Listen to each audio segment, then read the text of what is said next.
అన్నిటి కూడా పరిశీలించడానికి నేను గాని సోదర శాసనసభ్యులు కలెక్టర్ గారు, ఎస్పీ గారు, ఎంపీ గారు అందరం కూడా ఇక్కడ రావడం జరిగింది. ముఖ్యంగా లంక గ్రామాల్లో చాలా పెద్ద ఎత్తున దాదాపు 20 లంక గ్రామాలు ముంపు గురైపోయినాయి అనమాట. అన్ని కూడా దాదాపు అక్కడి నుంచి ప్రజలందరూ కూడా సురక్షిత ప్రాంతానికి తరలించడం జరిగింది. ఇంకా కొంతమంది గ్రామాల్లోనే ఉంటామన్న వాళ్ళందరూ కూడా యువకులందరూ అక్కడే ఉన్నారు. వాళ్ళందరూ కూడా ఆహారం గాని మంచినీళ్ళు గాని అన్ని అందించడం జరిగింది అనమాట. ఇంకోటి ఇందాక మా డిపార్ట్మెంట్ వాళ్ళు కూడా వచ్చారు. వాళ్ళు చెప్తుంది ఏంటంటే సబ్స్టేషన్స్, ఈ లంక గ్రామాలకి పవర్ ఇచ్చే సబ్స్టేషన్స్ లో కూడా నీళ్లు రావడం వల్ల మొత్తం కూడా పవర్ ఆఫ్ వేయడం జరిగింది. అక్కడికి అన్ని కూడా జనరేటర్లు పంపించాం. అన్నిట్లో కూడా ఆ జనరేటర్లు కూడా అన్ని ఆన్ చేసేసి వాళ్ళకి లైటింగ్ అనేది ఇస్తాం. నైట్ టైం భయప్రాంతులు కాకుండా ఉండటం కోసం. పగలైతే సబ్స్టేషన్స్ లో వాటర్ వెళ్ళిపోయినాయి. ఆ సబ్స్టేషన్స్ లో వాటర్ కూడా ఇమీడియట్ గా అవకాశం ఉన్నంత వరకు డీవాటరింగ్ చేసి మళ్ళీ పవర్ ని రీజనరేట్ చేయడం కోసం ప్రయత్నం చేస్తా ఉన్నాం.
అన్నిటి కూడా పరిశీలించడానికి నేను గాని సోదర శాసనసభ్యులు కలెక్టర్ గారు, ఎస్పీ గారు, ఎంపీ గారు అందరం కూడా ఇక్కడ రావడం జరిగింది.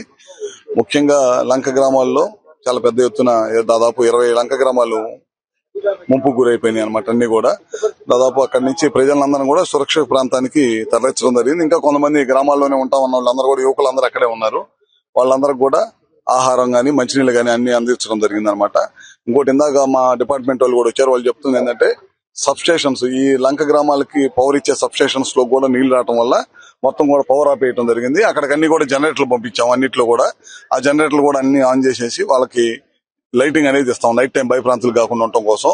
పగలైతే సబ్స్టేషన్స్ లో వాటర్ వెళ్ళిపోయినాయి. ఆ సబ్స్టేషన్స్ లో వాటర్ కూడా ఇమీడియట్ గా అవకాశం ఉన్నంత వరకు డీవాటరింగ్ చేసి మళ్ళీ పవర్ ని రీజనరేట్ చేయడం కోసం ప్రయత్నం చేస్తా ఉన్నాం.